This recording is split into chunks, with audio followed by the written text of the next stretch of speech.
Сябры, ўсіх вітаю на нашым экстрэмісцкім канале. Далучайцесь да трансляцыі, скідвайце спасылачкі сваім знаёмым, каму гэта бяспечна. Ну і памятайце, што за лайкі, каментары тыя, хто знаходзіцца ў Беларусі, могуць пацярпець. І так, сёння ў нас, сябры, мы пагаварым сёння тэму непрыемную, але ж я лічу, што неабходную. Неабходную. Насамрэч, я там уже бачыў каментар, што крызіс у нас у галавах, ці у вас у галавах там і так далей. Ведаеце, што калі мы не бачым ніякіх праблем, калі мы не звяртаем шмат на што ўвагу, і калі мы не ведаем, мы і не будзем ведаць, што з гэтым рабіць, таму гэтыя тэмы я лічу, што трэба абмяркоўваць. Таму што, я лічу, я зараз выказваю сваё мненне. Так шмат людзей робяць насамрэч у розных соцсетках, яны выказваюць сваё мненне. І вось маё мненне, што выбары ў Конституцыйную Раду павінны былі стаць такой дэманстрацыяй жывой дэмакратычнай працэдуры. Стаць праверкай нейкай, ці засталіся ў Дэмсіл там нейкія з грамадствам нейкія стасункі, ці панімаюць яно грамадства, ці панімаюць грамадства іх. І гэта я лічу насамрэч крызісам. Ён жа не зараз здарыўся насамрэч. І ён ідзе ўжо, як я только з'ехаў, я ўжо бачу, што ідзе вось гэты крызіс, ідзе шмат чаго праісходзіць таго, што мне не вельмі падабаецца. І вось гэтыя 2113 галасоў, насамрэч гэта не проста нізкая яўка. Гэта пытанне даверу, гэта пытанне страху беларусаў, гэта пытанне вынікаў усяго, што вось за гэты час што рабілі. Вось, і гэта тэма насамрэч трэба ее вывучаць, трэба размаўляць на яе, трэба неяк збірацца там нашим лідарам дэмруху, розным ініцыятывам там і так далей, і глядзець, што далей будзе, як гэта ўсё будзе. Таму што, ўсё менш і менш людзей, давайте шчыра казаць, усё менш і менш людзей цікавяцца павесткай беларускіх дэм-сіл. Так яно і ёсць. Усё больш і больш людзей уходзяць у свае нейкія там сямейныя справы, уладкаванне там і так далей. І ўсё менш і менш людзей праглядваюць навіны, адпісваюцца ад тэлеграм-каналаў, глядзяць YouTube там. Всё гэта происходит на наших глазах. І яно так і павінна, наверное, происходить. Вось, таму што аб гэтым кажуць і даследаванні розных там краін, тое, што адбывалася там з эміграцыяй і так далей. Вось, але ж у нас трошачкі іншая справа, таму што у нас якраз і ёсць і офіс Ціхановскай, у нас ёсць і аб'яднаны пераходны кабінет, у нас ёсць і той жа КР, і гэта структуры, якія могуць размаўляць на абсалютна розных узроўнях. І вось што з імі не так? Сёння мы паспрабуем разабрацца. Сёння будзе два госця, трошачкі пазней далучу. Вось, і мы сёння паразмаўляем і з пункту гледжання навуковага, і з пункту гледжання аднаго з самых актыўных удзельнікаў розных пратэстаў, але ж не палітыка. Владимир Жыгар будзе у нас другі госць, першага я потым абвешчу. Таму мы паспрабуем з імі на гэтыя тэмы размаўляць. Але перад тым, як запрашу госця, я некалькі дзён праглядаў соцсеткі наконт таго, што і хто кажа пра КР, і такія найбольш такія грунтоўныя, найбольш такія, я лічу, што трэба іх агучыць. Гэта розныя меркаванні розных людзей. Вось, напрыклад, інерцыя пратэстовага 2020 года сышла. Стратэгіі перамогі не спрацавалі. Аддаленне перамогі непазбежна выклікае нарастанне супярэчнасцяў у дэмакратычнай супольнасці. Расце крытыка каманды Ціхановскай. У цяперашніх умовах нерэальна выпрацаваць стратэгію перамогі апазіцыі ў выгнанні. Гэта кажа, я сёння не буду агучваць, хто і што кажа, но гэта кажа адзін з палітычных аглядальнікаў, вельмі моцных, То бок чалавек бачыць, што нешта адбываецца не тое. Далей можна доўга абмяркоўваць, у якой ступені выбарам перашкодзіў рэжым Александра Лукашэнкі, зладзіўшы свае DOS-атакі на сервісы КР. Аднак, падобна, не гэта стала галоўнай праблема з яўкай. Зараз гучыць 3 асноўныя праблемы з яўкай непасрэдна ад тых людзей, якія якраз ішлі ў КР. Ад іх гучыць 3 асноўныя праблемы. Першая – гэта DOS-атакі. І насамрэч я глядзеў праваздачу Павла Лібера, колькі людзей не змаглі прагаласаваць. І мне таксама пісалі людзі, якія не змаглі прагаласаваць. Канешне, якая-то колькасць не змагла прагаласаваць, якая невядома. Няхай там 500 чалавек, няхай 1000, мы гэтага не ведаем. Але ж гэта не праблема яўкі. Насамрэч. Другая праблема, якую кажуць, гэта запугіванне. Так, показалі там нейкае відэа там з арыштамі. Так, амаль што на ўсіх тых людзей, якія ідуць у КР, у іх былі вобшукі ў родных, там, трышачок быў, канешне. Але ж гэта не ў тых людзей, якія хацелі прагаласаваць. І трэцяе, і запугіванне яшчэ было, памятаеце, наша Ніва выпусціла тое, што як бы не ўсё бяспечна. І у меня таксама пытанне, як можна было рабіць такой матэрыял, не связаўшись з тым жа Павлом Ліберам, з ім не паразмаўляўшы, не ўзяўшы яго каментар. І якраз перад самымі адкрыццём галасавання ў КР. Таму так, гэта магло спрацаваць. І шмат людзей, насамрэч, з якімі я там нейкія і з Беларусі, напрыклад, мне пісалі людзі і казалі галасаваць ці не галасаваць. Тут таксама пісалі і спытались, галасаваць ці не галасаваць. Я як бы казаў, што я давераю Ліберу. Я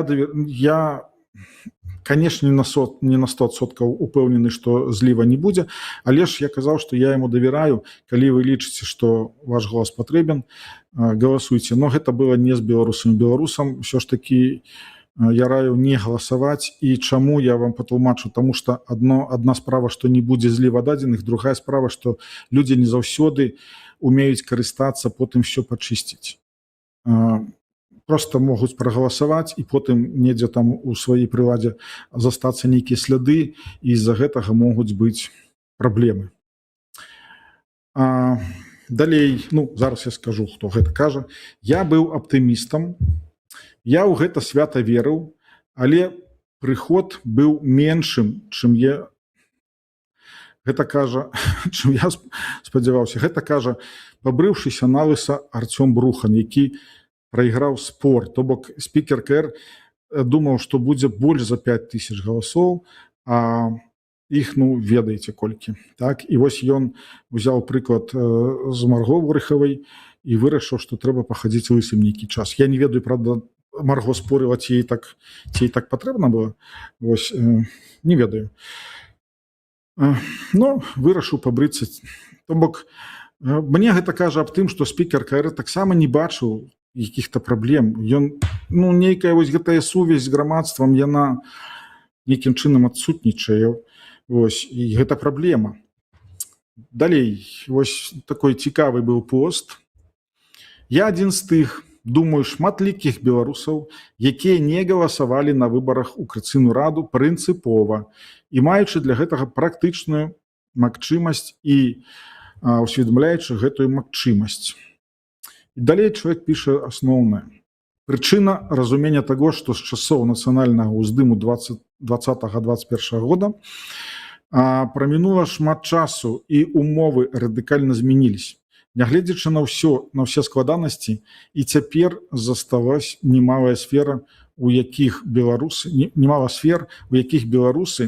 неабыякавай да лёсу сваёй бацькаўшчыны могуць рабіць інвестыцыі ў будучыню новай Беларусі. Культурныя, медыйныя, адукацыйныя, праваабарончыя, нават у эканамічнай сферы. А вось магчымасць рабіць нешта сапраўды карыснае ў сферы практычнай палітыкі сціснуўся да самага мінімума, тлумачыць чалавек, які піша гэты пост. І яму, насамрэч, адказваюць. Зараз я найду адказ.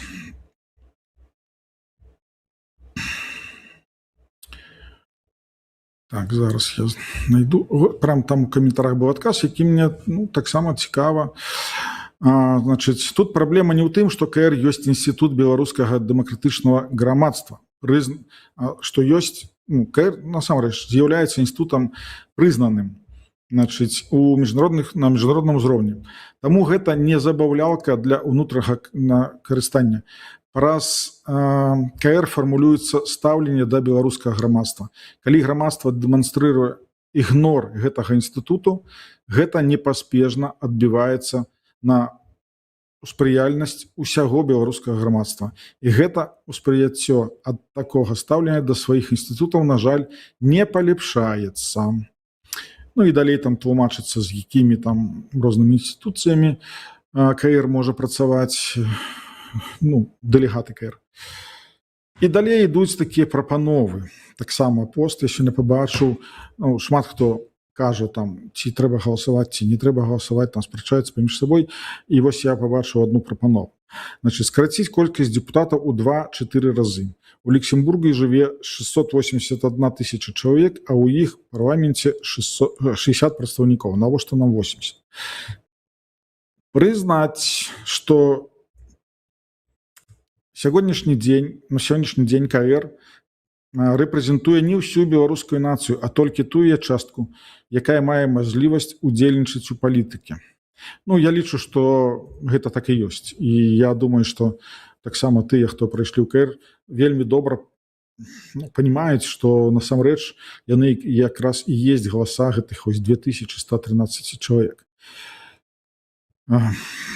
Адмяніць гендерныя квоты. Яны прыніжаюць жанчын, маючы на ўвазе, што калі жанчыны не ствараюць адміністрацыйныя умовы, іх ніхто не абярэ. Гэта не адпавядае рэчаіснасці. Беларускія жанчыны дастаткова моцныя, каб канкураваць на роўных. А мы мусім ацэньваць нашых дэлегатаў і дэлегатак па кампетэнцыі, а не па гендеру. Вось тут, пагадзіцесь, што насамрэч просто каб былі жанчыны, у якіх няма ніякіх кампетэнцый, гэта такое сабе. Просто каб яны былі. А калі ідуць жанчыны, у нас жа шмат такіх моцных жанчын і вядомых, і публічных, і адукаваных, і экспертак, якія могуць прыйсці ў КР і без ніякіх гэтых гендерных квот і там працаваць. Так, усталяваць штомесячны заробак для дэлегатаў КР у памеры сярэдняга заробка краіны пражывання. Гэта, па-першае, дазволіць людзям займацца сваёй працай фултайм, па-другое, павялічыць іхнюю адказнасць, пакуль гэта палітычная праца на ўмовах хобі, вынікі будуць адпаведныя. Гучыць нармальна, але ж гэта немагчыма. Адразу кажу, па-першае, шмат хто ў КР так і не працуе. Ніхто не кіне працу ради КР. Шмат хто уладкаваўся і недрэнна уладкаваўся, ён не кіне працу сваю ради таго, каб у КР атрымліваць там нейкія грошы, таму што сёння атрымлівае, а заўтра ўсё, а працу страціць. Гэта першая прычына. Па-другое, знайсці фінансаванне гэтай структуры амаль што немагчыма, тым больш пасля такіх выбараў, якія зараз адбыліся. Будуць, я лічу, што будуць вельмі коса глядзець. Таму тут справа не ў грошах, я лічу. Але ж вось такія прапановы гучаць. Пашырыць рэальнае уладнае паўнамоцтва КР, напрыклад, у дачыненні да аб'яднанага пераходнага кабінета. Альбо даць ім распараджэнне нейкі, хоць невялікі бюджэт для фінансавання беларускіх праектаў. Тады выбары ў КР будуць бойкай за месцы. То бок, каб КР само фінансавала нейкія інстытуцыі. Але ж гэта таксама немагчыма, таму што на гэта ёсць донары. Вось яны там па справаздачах ведаюць, там што, як там і так далей. Таму так, людзі пачынаюць разважаць, што можна зрабіць, як можна зрабіць. І вось зараз якраз я хачу прыгласіць чалавека, які амаль што 20 год выкладаў і даследаваў юрыдычную псіхалогію, канстытуцыйнае права замежных краін, быў дарадцай дзяржаўных устаноў Великабрытаніі, ЗША, Аб'яднаных Арабскіх Эміратаў і розных краін Еўразвяза. Быў выкладчыкам па тэме «Давер як канкурэнтная перавага». І так далей, там яшчэ шмат чым гэты чалавек чым займаўся, то бок будзем лічыць, што гэта будзе такая больш навуковая у нас з ім размова. Гэта Ярослав Кот. Ярослав, вітаю. Вітаю. Адразу скажу, ён мне дом калісьці падарыў, я все гэта памятаю. Так, я ўсе дакументы перадаю пры наступнай сустрэчы. Все. Так, ну, справжды. Ён у мяне канфіскаваны, так што мне не шкада. Ну, вот бачыце, які навуковец. Канфіскавалі яго дом, і ён мне яго даруюць. Вось такія ў нас навукоўцы. Ярослав, давай адразу я тебе некалькі пытанняў задам, а потым мы з табой яшчэ паразмаўляем там на розныя тэмы, што тычыцца дэмруху. Значыць, давай адразу, вось гэтая нізкая яўка. Аб чым яна можа казаць з твайго пункту гледжання? Аб тым, што няма ніякай працы з беларусамі. Занадта фокусуюцца людзі на тым, каб заняць месца, а яны прыходзяць не знізу, яны дзесьці там у гарызанталі сваёй выбары праводзяць. І не мае у прадстаўнікоў звязу з электаратам, не мае ўзагалі. Там, ну, і даверу не мае. Яны не бачаць тых, каму яны можуць даверыць прадстаўніцкія функцыі свае, прадстаўніком з сябе быць. Ось. Ну, глядзі, вось, напрыклад, у КР3, мы зараз скажам пра КР3, які зараз складзе свае паўнамоцтва, і будзе ўжо КР4. У КР3 працавала медыагрупа. Секретарыят медыагрупа. Медыагрупа, ну, актыўна, то бок самая актыўная медыагрупа з усіх, якая была дагэтуль, і яны там выкладалі разныя ролікі там і так далей. Але ж яшчэ была праблема ў тым, што калі яны звяртались да розных дэлегатаў Коордынацыйнай рады, каб той даў нейкі каментар, так, гэта была складанасць. Не заўсёды людзі проста ішлі на кантакт даже з імі. Так вось, якім чынам могуць гэтыя людзі якраз кантактаваць, ну, сябры КР, як яны могуць кантактаваць з грамадствам?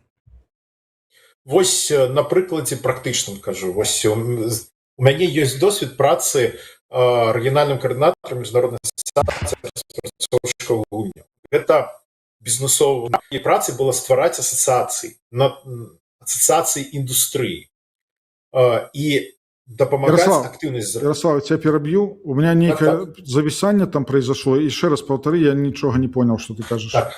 Вось асацыяцыі павінны арганізоўваць звязак, ну, якусь актыўнасць і звязак з членамі супольнасці прафесійнай, якіх вырабніках чамусь. Вот у нас гэта грамадзяне.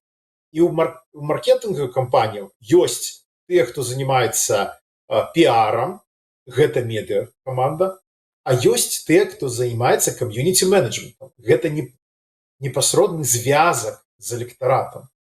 Гэта праца на месцах, гэта сустрэчы з імі, гэта калі хтосьці з электарату выбірае кагосьці. У нас же нават якія у нас выбары па блоках, гэта калі ты галасуеш па спісах, гэта калі ты ведаеш адну людзіну, аднаго чалавека са спіса, ты за яго галасуеш, ён працягвае яшчэ 30, якіх ты не ведаеш.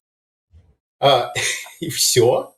Просто гэта не такое, што уяўляю сябе дэмакратыю. Дэмакратыя — гэта індывідуальная адказнасць кожнага прадстаўніка перад электаратам. Вось калі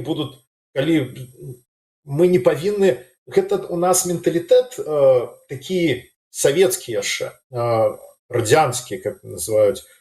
Мы прывыклі, што всю адказнасць павінна раскладаць на ўсіх, і потым ніхто не вінават. Усю, што палітыка — гэта там, дзе адбываецца, і ніяк на нас яна не ўплывае. Мы дазнаемся пра кандыдатаў толькі калі там выбары, мы на квіточкі якімся, калі пашасціць пабачым. Не, вы бачыце, як гэта ў цывілізаваным свеце працуе. У вас есть звязак, на месцах якісь выборы, якісь уже социумы готовыя, ёсць дыаспора, ёсць некамерцыйныя арганізацыі, якія з беларускім фокусам, якіх ёсць лідары, і гэтак далей. Гэта ўсё нефармальныя. налаштованыя беларусаў. І зараз в Координаційну раду выходзяць людзі, якія прадстаўляюць каго? Адзін аднаго, і яны ўсім гуртам ходзяць туда. Ну, не мае звязку ў гэтых людзей з дыяспорай, з беларусамі замежжа. Яны не працуюць як іншыя, яны працуюць толькі большасць з іх, ну, не ўсе, але большасць самых актыўных імён, якія мы ведаем, яны атрымліваюць грошы за тое, што яны прадстаўнікі Беларусі. Яны не разумеюць праблем беларусаў, яны не працавалі, некаторыя з іх, на нармальных працах. Ніхто з іх не працаваў, ну, хто такія дэпутаты ў нармальным свеце, ў нармальнай дэмакратычнай краіне? Гэта мы, людзі, якія працуюць, гэта тыя, хто стаў экспертам і можа сваім досведам якасць абагаціць суполку. Гэта для нас вельмі важна. Было бы разумна зрабіць іншую сістэму взагалі, каб можна было прыяднаць якіхось людзей з ЗША, прыяднаць людзей там з Канады, прыяднаць людзей, каб людзі адчувалі, што гэта актыўнасць, што яны у них ёсць прадстаўнік, якому яны могуць падысці, паразмаўляць, які з імі сустракаецца вось тут рэгіянальна, ён прадстаўляе іх інтарэсы і іх галасы, ён пачуе і перадасць туды Координаційную раду. Зараз Координаційная рада не такая. Мы бачым адных і тых жа людзей, якія жывуць у двух гарадах. Ну, то бок, чакай, ты лічыш, што онлайн там нейкіх відэа там і так далей, гэтага недастаткова, а ўсё ж таки трэба офлайн непасрэдна збірацца.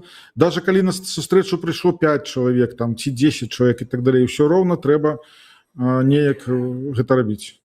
Праца можа быць онлайн, але калі мы пра прадстаўніцкія функцыі размаўляем, то патрэбна, каб у прадстаўнікоў быў звязак з электаратам.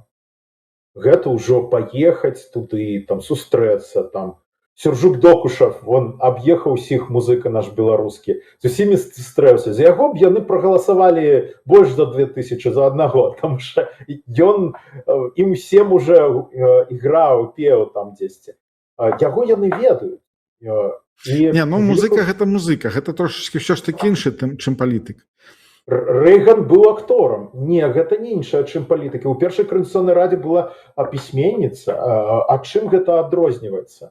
Ну, гэта публічная асоба. Палітыка гэта не якаясь...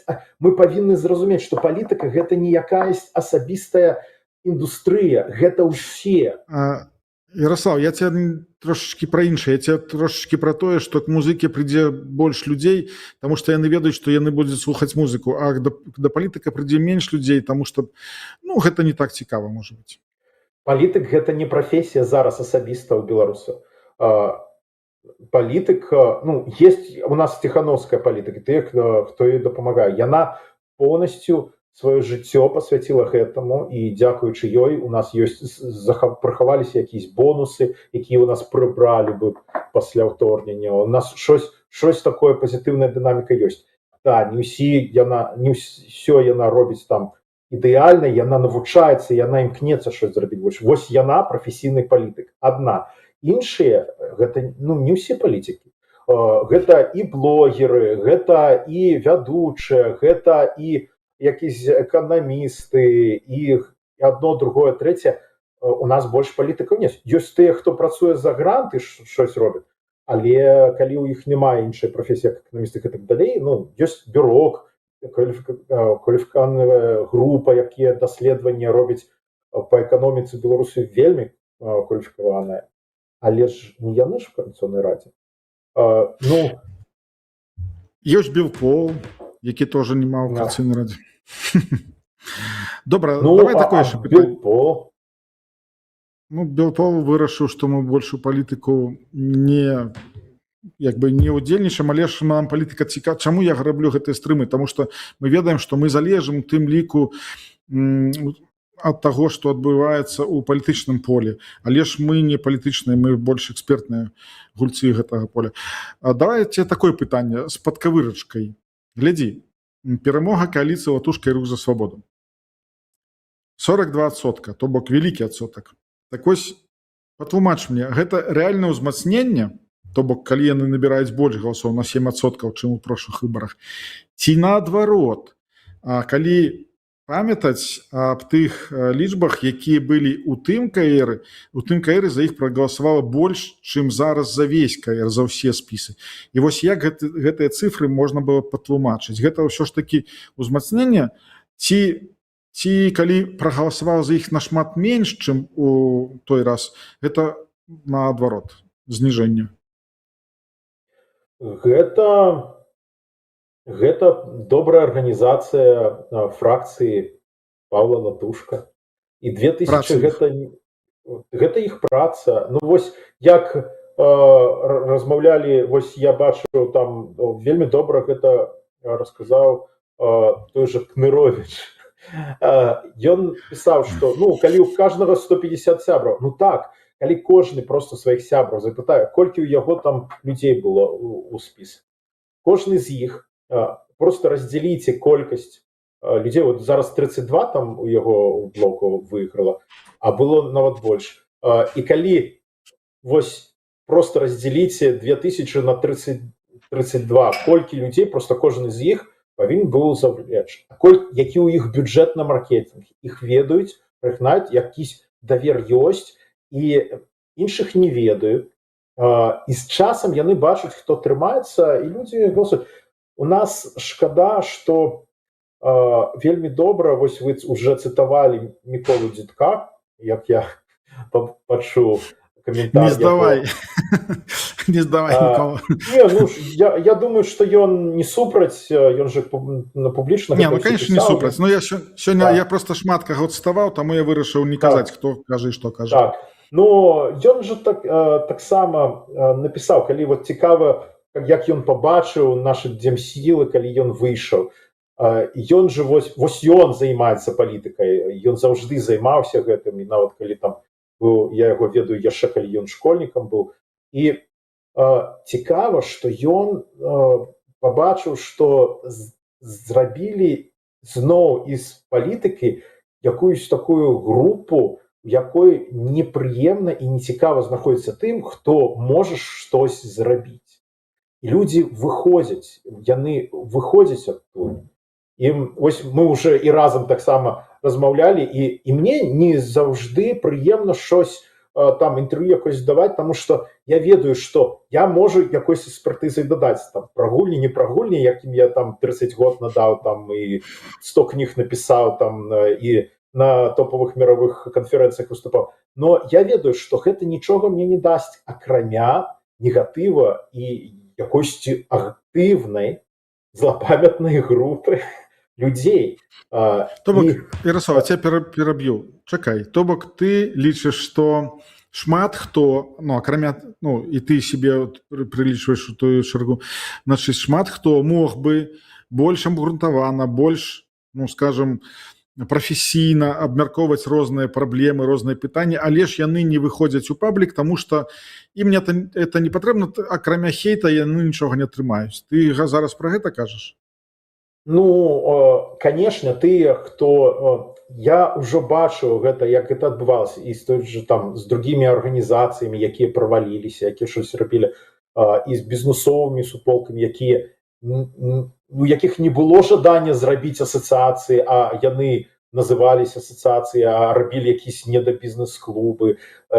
Яны крытыкавалі тых, хто іх крытыкаваў. Яны не ўмеюць працаваць з крытыкай, не ўмеюць супрацоўнічаць. Як вось навукоўцы, яны сустрэнуцца, і дзебаты, гэта дапамагае неяк зрабіць лепш навуковае даследаванне. Гэта, ну, ради чаго мы сустракаемся. Вось распрацоўка гульняў і там IT, будь-што, мы атрымліваем абаротную сувязь, каб знайсці памылкі, каб зрабіць лепш наш прадукт. Абаротную сувязь атрымліваць, вось калі сустракаешся і там працуеш штось, не ўсе з дземсіл, яны гатовы атрымліваць абаротную сувязь. Яны пачынаюць захішчацца. Навошта? Навошта захішчацца ад абаротнай сувязі? Так, є там правокатори і тролі. Ви вже розповідали, колькі грошей там потратили, ми видели, вось у Лібера там ён написал, колькі грошей каштавала. Мы выбілі из режима Лукашэнкі пад гэтыя выборы, так? Но калі мы сустракаемся, ну, наша такая аб'яднаная мэта зрабіць щось лепш. І нам патрэбна, калі мы над чымсьці працуем, не каб палітычныя эліты яны не рабілі, эліты назовем іх, палітычныя групы не рабілі, вось мы зробім. Яны збіралі групы экспертаў, і гэтыя эксперты ведалі, што вынік іх працы будзе, не будзе там, будзе маць якусь мэту, будзе кімсьці, хтосьці ім будзе карыстацца, што гэта будзе не нешта як Координаційная рада, тому што у нас немає нічога іншага зараз. Так, гэта дуже важны орган зараз, тому што іншага немає, і яго прызналі як нашу раду. Але, калі мы памятаем, у нас ёсць там яшчэ сход вялікі, у якога там прэзідэнт Беларусі, дзесь там вольнай Беларусі, дзесь там в Канадзе зараз жынка, чи хто там, у нас такі яшчэ якась арганізацыя дыаспоры Беларусі, дзесь раз на год збіраецца таксама. Што з гэтай арганізацыяй? Чаму з ёй супрацоўнічества не такое вялікае? Што у нас, што у нас в навінах таксама не мае адваротнай связі з іншых краін. У нас немає людзей, якія з розных краін там, даюць інтэрв'ю аб тым, што адбываецца з беларусамі, якія навіны дыяспор Беларусі, якія б натхнялі і матывавалі. Палітыка, калі мы размаўляем пра палітыку вольнай Беларусі і беларусаў прадстаўніцтва на волі, то патрэбна, каб ўсё, што распавядаецца, было пра іх. Не пра якось майбутняе там штось, а пра іх зараз. І ўзагалі патрэбна зібраць людзей, падключаць якісь актыўнасці рабіць, не дзесьці планаваць іх в Беларусі, а рабіць іх тут. Не актыўнасці, дзе мы размаўляем, а зрабіць якусь там сустрэчу фальклорную, там, гэта вельмі добра, гэта ў Польшы, Літве робяць. Патрэбна ў іншых краінах. Ярослав, я цябе пераб'ю, гэта ўсё добра. Я лічу, што шмат хто што робіць, шмат хто можа не дапрацоўвае. Але ж давай мы больш зараз пра непасрэдна КР. Таму што, я лічу, што не КР патрэбна, каб арганізоўваў там нейкія музыкальныя фэсты, там ці яшчэ нешта. Гэта трошачкі пра іншае. А вось у меня да цябе такое пытанне непасрэдна цябе. Першае, а чаму, вось ты шмат чаго ведаеш, а чаму ты не пайшоў у нейкі спіс? Гэта першае. То бок, чаму ты сидзіш вось недзе там здалека і только крытыкуеш, скажем так. Значит, далей, ці лічыш ты, што КР насамрэч патрэбен? І калі так, то навошта? І сам ты галасаваў на гэтых выбарах, прымаў удзел ці не?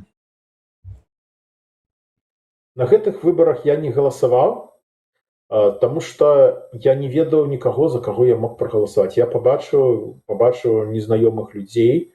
Я ведаў Павла Латушку, і у мяне не было даверу і часу. Просто, калі я працую, я выбіраю, што мне важна. І гэта не пераважыла час з сям'ёй. Вось, напрыклад. Гэта не было дастаткова важна. І чаму я сиджу тут? Таму што таксама я гляджу на час. Вось як калі у нас был гэты першы з'езд дэмакратычнай Беларусі, калі там в 22-м годзе, так, калі я там прадстаўляў асацыяцыю распрацоўшчыкаў гульняў, там і так далее, прыйшоў, у мяне ёсць звяз, мы прадстаўляем в міжнародных мерапрыемствах беларускую. Нават зараз я раблю сваю справу, я даследую беларускую індустрыю сваю, там працую, раблю сваю справу. Ніяк удзел у палітыцы мне не дапамагае, ён можа толькі перашкаджаць. Я не бачу ніякай дапамогі і маральнай нават падтрымкі. Нават там мне на сцэне сказалі, а навошта вы нам, асацыяцыі бізнес-асацыяцый патрэбны. Навошта я патрэбен? Ну а вы нам узагалі, калі мы з вами звяжемся, то щось не тое хтось сказаў, у нас там праблема з адносінамі з партнёрамі, з краінамі, з асацыяцыямі. Вось, ну, у нас все яшчэ ёсць гэтыя суполкі, я не адзіны, вялікая колькасць беларускіх ініцыятыў, і гэта вельмі добра. Так, яны не цэнтралізаваны, але ну, гэта можна было б якраз і выкарыстоўваць. І просто тое, як адбіраюць людзі, асабіста эмігранты, якім цяжка у іншай краіне укладаць час якісь в нешта, патрэбна выбіраць, то ну, патрэбна зрабіць гэты час вартасным, час укладзены ў палітыку вартасным. Ну глядзі, они... но не малі тут вось якраз такога закладзенага, такога уже закладзенай праблемы адразу ад гэтага, што у нас ёсць насамрэч і шмат экспертаў, і шмат людзей дзеяння, і шмат хто ну, працуе там па розных накірунках, які досвед гэтых людзей ён вельмі важны, але ж яны не ідуць таму, што няма часу, а ідуць якраз тыя, у каго з часам усё больш-менш добра, але вось з экспертизай ужо складаней. Это ж праблема? Нет, не тое, што няма часу, а тое, што будь-якая іншая актыўнасць пераважае патрэба, пераважае працу з беларускай палітыкай. Напрыклад, я зрабіў таксама асацыяцыю украінцаў, украінскія асацыяцыю даследчыкаў гульняў. Зараз там разрабляю статуты, там все, там таксама выбары, там раду таксама выбралі, там все, там рэгіструюць, все, каб качаецца там суполка, каб усё было там добра, актыўнасць, каб была, яны за ўсё галасуюць, все выбіраюць, ну дуже добра. Цікава, падабаецца, я бачу результат, я бачу патрэбу, я бачу супрацу, не канкурэнцыю, супрацу, і я ведаю, што будзе ў результаце, гэта залішыцца. Зараз які статус у Канстытуцыйнай рады? Яна як, ну да, яна ёсць, гэта щось, што прызнана, але калі я укладу гэта, ну, якую працу, я нават не разумею, якую працу ў Канстытуцыйнай радзе я буду вкладаць. Калі чымсьці я буду, ну, патрэбен, я буду рады сваёй экспертызай падзяліцца, узка укладаць туда час і падпісвацца на якусь адказнасць, там рэгулярна штось рабіць. Зараз, калі я, ну, гэта як таксама, як і праца. Мы адбіраем, калі у нас ёсць магчымасць адбіраць работадаўцу, ну, для ўкладзення свайго часу, мы адбіраем яго, ці падабаецца ён нам, ці будзем мы там працаваць, ці не. Тут я яшчэ не бачу, з кім я буду працаваць, што. Калі паразмаўляць з нейкімі палітыкамі, ім ніхто не патрэбен, яны самі ўсё ведаюць, яны вось пра ўсё всем все самі раскажуць. А калі я раблю маю працу, маё жыццё, я не бачу, як яно стане лепш з працай, я не бачу вартасці таго, што вкласціць.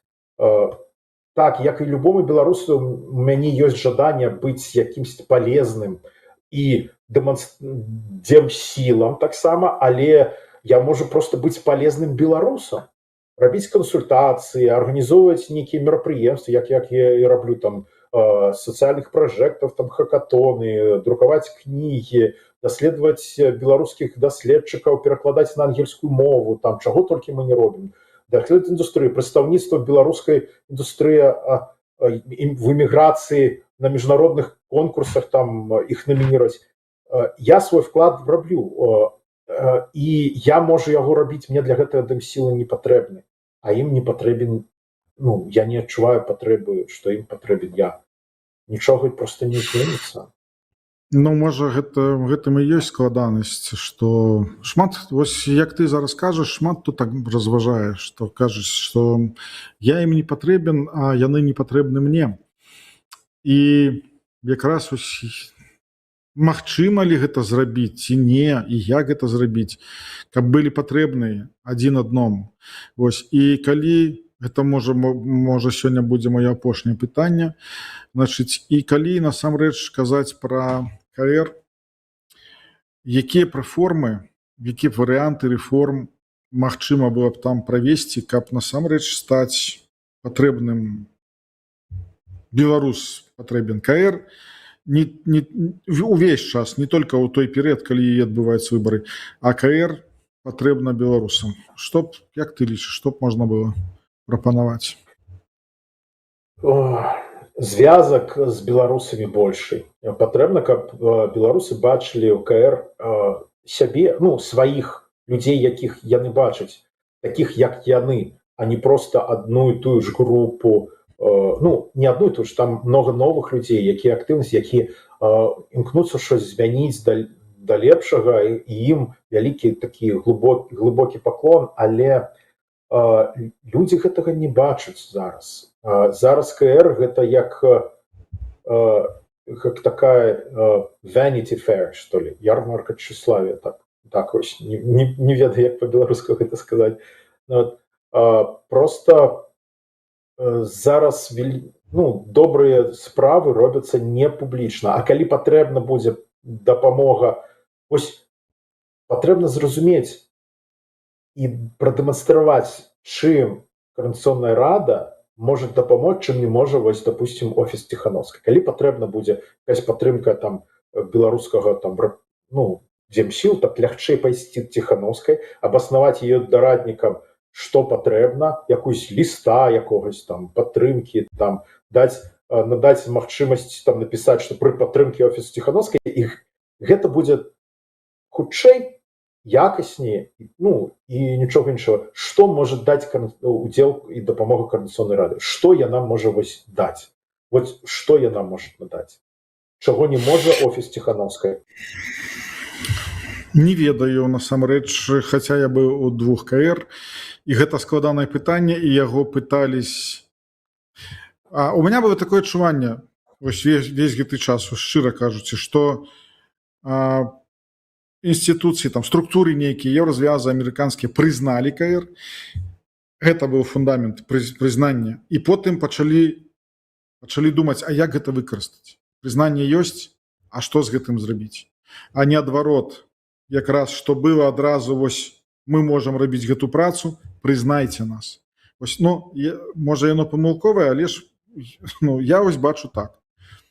Я бачу так, што тады патрэбна і пачаць з таго, што даследаваць, прыходзіць ініцыятывамі людзей збіраць, кожнага асабіста, не блокі якісь там і гэтак так далей, адных і тых жа, а проста каб у нас бы людзі гэтыя выхадзілі з якімісь ініцыятывамі, там вось яны на мапкі, яшчэ где-то там щось такое, што яны імкнуцца зрабіць, чаго ім патрэбна, і можа знайсці гэтыя адказы. Таму што зараз, так, мы бачым, але гэта вельмі класна, што ёсць гэтае прызнанне.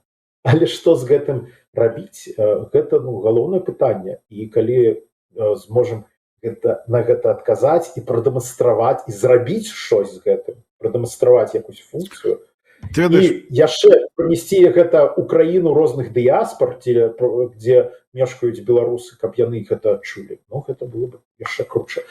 Ты зараз меня натолкнуў на думку аб тым, што, напрыклад, я падтрымліваў рух «Воля» ў гэтых выбарах КР, і якраз я ім і закінуў гэтую думку, што трэба сабраць экспертаў і з экспертамі вельмі добра папрацаваць па розных накірунках. Вось гэта праца будзе і складаная, і вельмі вельмі нужная. Радслаў, дзякуй, што далучыўся да эфіра. Я цябе буду час парой запрашаць, калі будуць нейкія пытанні. Вось, жыве Беларусь. Жыве Беларусь. І галоўнае пытанне, Координационная рада должна запытаць беларусаў, чым вам дапамагчы? Дзякуй, Ярослав. Дзякуй. Вось меркаванне чалавека. Цікава, насамрэч. Вось, а зараз мы паразмаўляем з чалавекам, які займаецца ўжо шмат год рознымі цікавымі накіруначкамі, і ёсць вельмі недрэнныя поспехі па гэтых накіруначках. Гэта, конечно, не тычыцца палітыкі у прамым сэнсе дымруху нашага палітычнага, але гэта тое, што ёсць, тыя працэсы, якія праисходзяць і так далее, конечно, тычыцца, я лічу, розных ініцыятыў той ці іной степені. З намі на сувязі Владимир Жыгар з Вільні, якую сёння хацелі палетаць гэты самы. Вова, привет. Приветствую. Як там Вільня? Все, дроны злетели?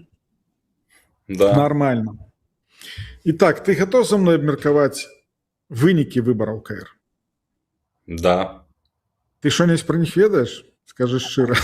Ну, конечно же, да. Я хочу сразу же начать, Саша, сразу же. То есть, вот я понимаю примерно, какой может быть спектр вопросов, поэтому одним из самых главных это является вот количество проголосовавших. И это очень важный показатель. Потому что он складывается, вот этот вот результат, это, конечно, результат негативный, и складывается он из ряда объективных и субъективных причин. Первое, что, конечно же, стоит отметить, это то, как противостоял режим этому. То есть эти DDoS-атаки, это накручивание в различных чатах, писали о том, что вот, там вся информация сливается, Мельникова в Минске, бла-бла-бла. Я видел это просто повсеместно. Также показали, я понимаю, нехотя все-таки во время такого аккуратного диалога со Штатами они не хотели бы показывать каких-то задержанных, но тут ситуация такая, что они обязаны были это сделать, поэтому показали каких-то задержанных людей, которые якобы голосовали. Ну и, конечно же, вот это фрик-братья, которая, в принципе, в одном направлении, в одном ключе говорила с пропагандой. Но давай, положа руку на сердце, как сильно это повлияло на голосование? То есть срезало ли это 20, 30, там, 100 тысяч желающих проголосовать? Скорее всего, нет. Скорее всего, если бы не вот эти атаки, если бы не вот это нагнетание обстановки, скорее всего, было бы где-то порядка, ну, может быть, на 1,5, может, на 1000, на 1500 проголосовавших больше. И это все равно очень мало. И почему, в общем-то, это происходит? Почему это произошло? Первое, и, на мой взгляд, очень важное, это а зачем нужен Координационный совет? Это тот вопрос, который задавали многие. Это тот вопрос, который задавали даже люди, которые находятся в повестке. И они этот вопрос формулировали таким образом. То есть, что нельзя делать без Координационного совета? Да, на этот вопрос нужно было ответить за последние 2 года четко и понятно. Но такого ответа все-таки нет. Он достаточно размазан. Были попытки во время так называемой предвыборной кампании ответить на этот вопрос, что вот у нас есть там ПАРЕ, это очень важно, согласен, это нужно, но этого мало. То есть этого мало. Рух Воля, который я в том числе поддерживаю, хотя я могу с ними не соглашаться по некоторым позициям, но в целом я их поддерживаю, они впервые или первыми сформулировали достаточно четко этот вопрос, ответ на этот вопрос. Так зачем же нужен Координационный совет? Координационный совет нужен как инструмент для решения тех задач, которые они поставили перед собой. Может быть, фантастических. Но Координационный совет — это все-таки такая структура, которая вмещает в себе как людей, которые говорят, например, про белорусскую вызвольную армию, и в то же самое время вмещают в себя и тех, кто говорит, что с Лукашенко нужно договариваться, это легитимный президент, выбранный не демократическим путем и прочее, прочее. Так что, в принципе, это такой своего рода баланс. Поэтому вот этот вопрос, а зачем же нужна Координационная рада? Что без нее нельзя? Этого ответа получено не было. Следующим фактором сыграло это то, что у меня есть вопрос, вот просто даже не как представителя Белпола, как просто белоруса, как вы готовились к этим выборам? То есть фактически готовности, подготовки какой-то реальной, как я понимаю, не было. И решили просто использовать то в таком виде, как в прошлый раз. надежде на то, что режим Лукашенко, обладая огромными возможностями, потому что когда там речь шла о 100 тысячах долларов, потраченных на DDoS-атаку, слушайте, для Лукашенко, обладая огромным количеством резиденций, больниц, вертолетов, самолетов, машин, 100 тысяч для его системы это вообще не деньги, это капля в море. И получается, что использовали тот ти же маєш самый на ресурс. увазі, Вова, ти зараз маєш на увазі падрыхтоўка непасрэдна якраз платформ, якія павінны былі праводзіць выборы, так?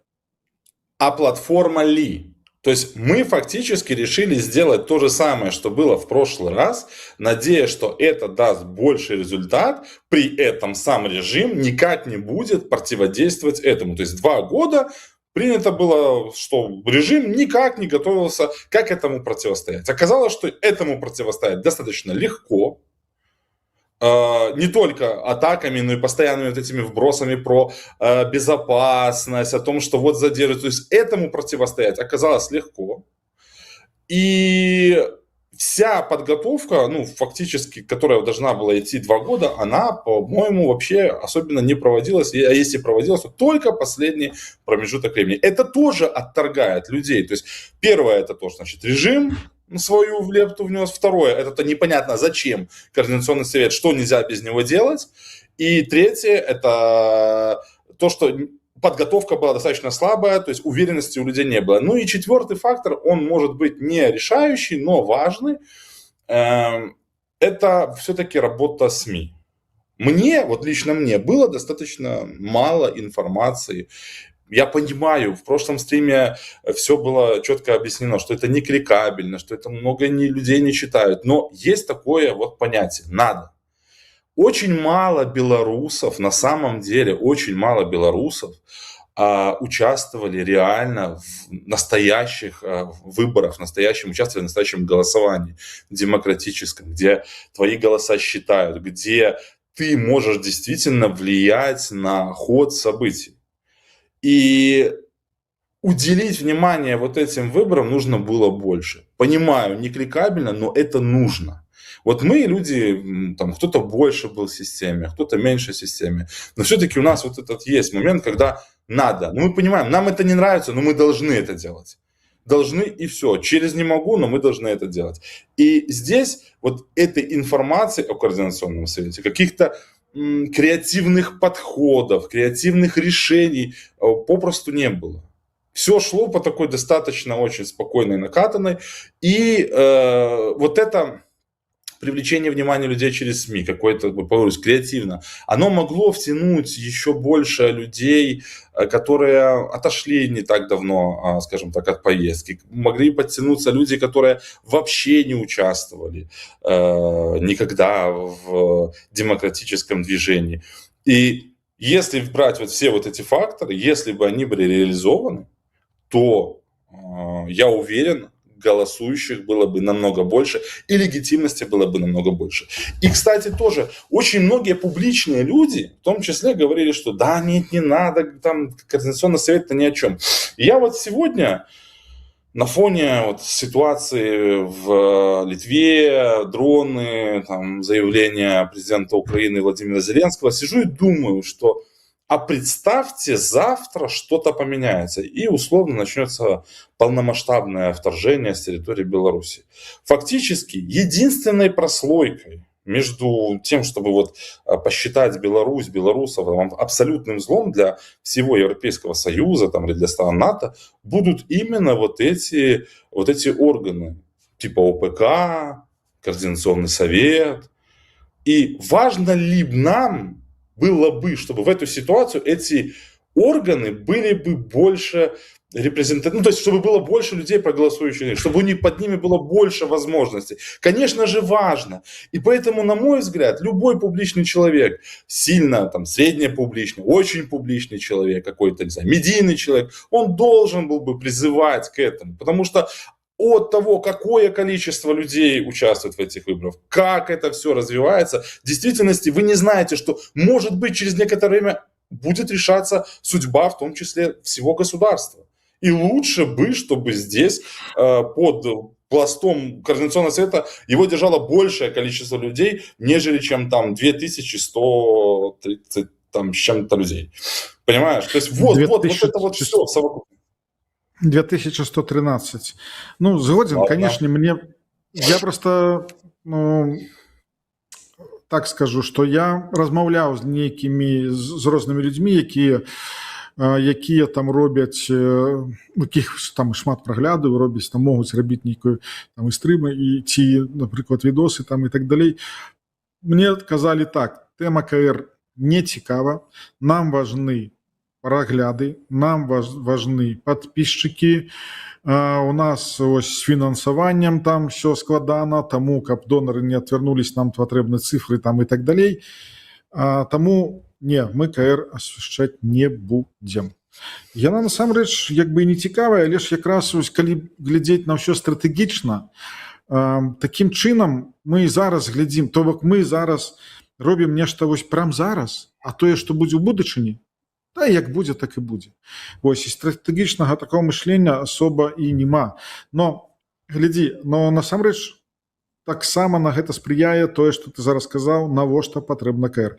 Каб быў на гэта адказ добрый, вось 100%, каб любы чалавек поняў, што, точна, ён на гэта патрэбен, то, можа, і больш людзей было б зацікаўлена. А вось твоя думка, навошта патрэбен КР? Чым КР можа займацца? Я уже как-то говорил в стримах насчет того, что в моем понимании должен представлять Координационный совет. И, в принципе, с этими мыслями я в свое время попал в КР номер 2. В моем понимании Координационный совет – это инструмент, которым должны пользоваться различного рода инициативы, организации, группы людей, просто белорусы, которые находятся на территории Европейского Союза, помимо того, что должен быть еще общий какой-то политический, продвижение какого-то политического единого мнения. То есть, условно, есть какая-то информация, например, обладает ей организация Белпол. Эта информация передается в Координационный совет, где есть блогеры, где есть политики, где есть представители диаспор. Эта информация правильно запаковывается, как экспертиза, да, и эта информация, например, с каким-то членом Координационного совета едет в ту или иную страну для ее решения. Информация доносится, это все в СМИ освещается. Дальше человек возвращается условно в место, где он живет, а уже люди из диаспор начинают работать непосредственно по месту донесения этой информации. И через некоторое время мы имеем либо результат положительный, либо результат никакой отрицательный. Но во всяком случае это вот то действие, когда разные инициативы, разные организации, которые не входят, они предоставляют какую-то свою экспертизу, свою информацию, аналитику, свои какие-то идеи в Координационный совет. Координационный совет, имея аппарат, широкий аппарат, за счет того, что есть большое количество людей, они представляют разные структуры, эта информация начинает двигаться, ее начинают продвигать, ее начинают контролировать. Вот тебе банальный пример, например, Шинвиза, того же самого. Все кричат: вот, у нас агенты, безопасность. Вот у вас есть каратель. Каратель, который сидит в Германии. Почему этим вопросом занимается только Белпол? У нас других вопросов хватает. И у нас не всегда хватает, например, возможностей, времени, бывает связей. Нам приходится, бывает, просто-напросто идти в наглую, просить, искать, оббивать пороги. Почему этим вопросом не занимается? Почему любой вопрос в Координационном совете, он такая там бюрократия, которая фактически тормозит все любые идеи и инициативы. Вот почему бы не заняться таким вопросом, либо похожим вопросом к Координационному совету? И вот, пожалуйста, мы нашли, мы передали, вы доведите это до конца, и у вас будет плюс, у вас будет галочка, что решение есть. Во всяком случае, даже если оно будет отрицательно, вы можете показать то, что вы делали что-то для этого. Вова, гляди, тут складанасць, ведаеш у чым, што гэта вельмі медленная праца, таму што калі прыходзяць дакументы нейкія, напрыклад, там па Шинвізе тым же, вось якраз я там праз Координационный совет і гэтую тэму прасоўваў, і па іншых накірунках. пачынаецца абмеркаванне, як гэта скласці, як напісаць гэтым дакуменце, дзе паставіць кропку, дзе паставіць тое слово ці іншае Саша, слово. я это помню по ситуации с Белорусской торговой промышленной палатой, когда нужен был чат, еще один подчат, документ, согласование, а я не согласен с этой строчкой, я не согласен, вот тут нужна вот эта фраза, тут не нужна, давайте одно согласие, давайте созвон, в конце концов проходит 3 недели, результата никакого. Так вот поэтому сейчас, вот буквально за полгода Координационный совет для того, чтобы остаться вообще на плаву, он должен абсолютно полностью реформироваться и установить для себя четкие направления деятельности, которые должны осуществляться все последующее время. В противном случае, через 2 года не надо будет никаких выборов, потому что, по сути, проголосуют только те, кто баллотируется, и их ближайшие родственники. Все. Так, згоден полностью. И что с этим рубить, непонятно. Но, гляди, ты анализовал список. Подожди, Саш. Здесь что Давай. делать? Действительно реформировать Координационный совет. Находить точки... Давай ты якраз зараз і ось перший пункт, другий пункт, третій пункт реформувати як? Яким чином? Як ти лічиш? Ну, во-первых, там проходили какие-то идеи, ну, я не сильно, конечно, в этом могу в чем-то ошибаться, скажем так, но говорилось о какой-то там дополнительные палаты, например, из людей, которые не баллотировались в Координационный совет, и они могут иметь, в общем, у них есть экспертиза, и они могут эту экспертизу предоставлять для Координационного совета. Во-вторых, прекратить называть себя протопарламентом. Это выглядело, ну, мягко говоря, не очень, когда за Координационный совет проголосовало 6 тысяч человек. Ну, а сейчас это и меньше, и того меньше. Поэтому прекратить называть себя протопарламентом. Например, убрать вот это вот... Як называть себя? Просто вы Координационный совет Беларуси, все. Вы не протопарламент. Потому что, ну, мягко говоря, не дотягивает до этого. Вы должны осознать себя и понять, что вы инструмент, и исходить из этого. Что если вы говорите, что надо помогать белорусам, нужно работать по там, тем этим направлениям. Понятно, ПАРЕ это хорошо, это здорово, но этого мало. Мало для того, чтобы считать себя протопарламентом.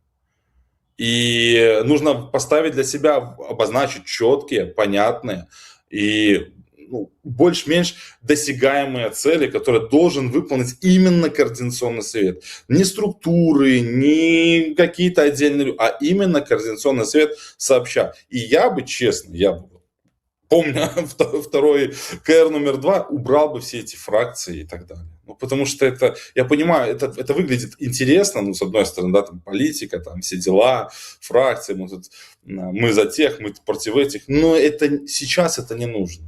Сейчас это не нужно. Это может быть нужно, когда ты обладаешь действительно властью, когда вот за тебя проголосовали там тысячи людей. Ну, я тут согласен, тогда это еще как-то может быть и обосновано. Здесь определить себя. Вот есть условно идея у блока воли.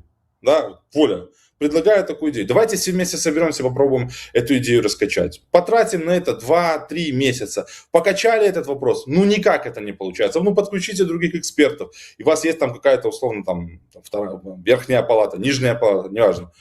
Попробуйте. Не получается, хорошо, но во всяком случае вы попробовали вот, у вас уже есть, что вы делали, и вы видите, что это не приносит результат.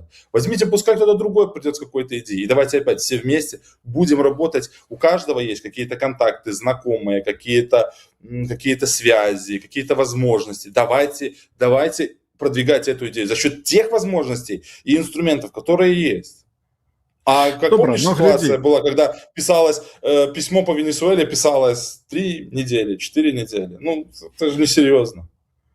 Гляди, добра, але ж зараз все равно ішлі спісамі, і таму даже калі-нибудь фракцыі ўсё роўна будуць там паміж сабой стасункі ўжо вось па гэтых спісах. Ну, а другое, вось я бачу праблему яшчэ адну, што ёсць людзі ў КР, якія, напрыклад, у іх спісах ёсць іх падначаленыя. То бок даже калі не будзе фракцый, але ж ёсць людзі, якія з АПК, напрыклад, і ім паміж сабой будзе не так складана і дамовіцца там па нейкіх пытаннях, ці наадварот будзе складанасці ў тым, што у аднаго там адным меркаванні, у другога іншым меркаванні. Вось як ты на гэта отреагуешь? Ну, безусловно, может быть какой-то перекос, но, знаешь, я многих из Координационного совета знаю. И я знаю, что у каждого человека там все равно есть свое мнение, все равно есть свое видение на решение той или, там, на ту или иную ситуацию. И я уверен, что вот так просто по указке, как в Беларуси, ну, такого не пройдет. И если вот возвращаясь еще к вопросу по реформированию, сейчас открыты все границы для, то есть все, нет границ для действительно четкого, конкретного, структурированного изменения Координационного совета, реформирования Координационного совета. Даже банально в части этого горя, это секретариата, секретариата. То есть этой трагедии, да, этой трагедии вселенского масштаба. То есть начинать... Потому что если посмотреть в целом, то на тех, кто прошел Координационный совет, и на то распределение процентное, которое имеется, мы видим, что в принципе прошли люди-единомышленники. Да, там у кого-то что-то местами может отличаться по тем или иным пунктам, но в целом прошли единомышленники. И действительно здесь можно, благодаря тому статуту, который есть, и тем процентам, которые тоже есть, в общем-то решать все вопросы с точки зрения реформы. Да, но тут ёсць пытанне наконт таго, што фракцыя, якая набрала 42%, ей будзе гэта не цікава, а вось фракцыя, якая набрала 5%, ей можа гэта быць вельмі цікава. І таму такая рэформа, канешне, прапіхнуць яе будзе вельмі складана, таму што якраз вось фракцыі маленькія, ім будзе для таго, каб нешта прасоўваць, будзе... А ў статут, каб уносіць нейкія праўкі, трэба 2/3 галасоў.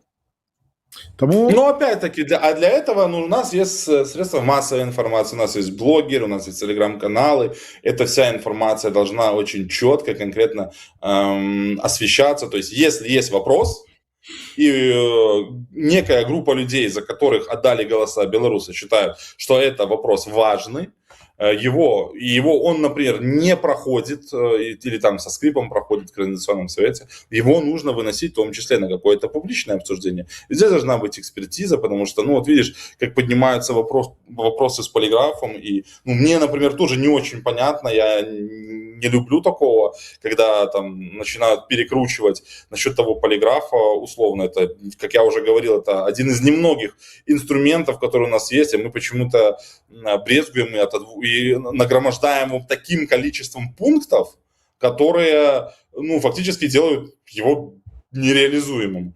И, то есть, подключайте экспертов, общайтесь, подключайте какую-то там общественность, СМИ, какие-то там дебаты, какие-то есть каналы, то есть, раскачивать этот вопрос, чтобы мнение даже тех, кто, например, не хочет этого, они все-таки прислушивались к общественности, прислушивались к экспертизе. И если они будут все равно голосовать, например, против, то это будет опять-таки сигнал. Но подходить нужно к реформе, в том числе с точки зрения безопасности. Поэтому я тебе озвучил определенный блок таких реформ. Я не знаю, будет ли это. Я не знаю, даст ли это результат. Но что нужно еще непосредственно начинать делать прямо сейчас, готовиться к следующим выборам.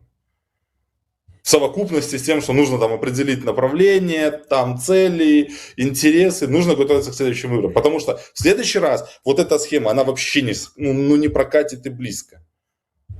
Добра, зараз я буду задаваць, Вова, зараз я тебе буду задаваць вельмі складаныя пытанні. Ты да іх не гатоў, але ж я вырашыў ця сёння уже добра так трахануць. Значыць, ты, амаль што палову там спіс, можа даже і больш, людзей, якія прайшлі ў спісах, і я ведаю, і ты ведаеш добра, і так далей. Як ты лічыш, будзе таким складам УКР, будзе зараз больш скандалаў, больш спрэчак, больш там всяго гэтага кіпіша, ці будзе менш? Як ты лічыш? Я хотел бы, чтобы было больше. Я хотел бы, чтобы люди в споре рождается истина. Естественно, не переходя границы.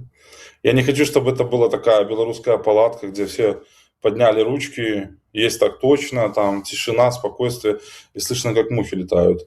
И для этого, наверное, нужно Координационному совету поставить как обязательный такой пункт, это собираться оффлайн. Понимаю, это затратно, понимаю, что это нелегко, но порой это делать нужно. То есть, но Сгоден. я хотел бы, чтобы было больше, но нервов, ну, то есть не скандалов, там, которые сопровождали предыдущий КР, но именно таких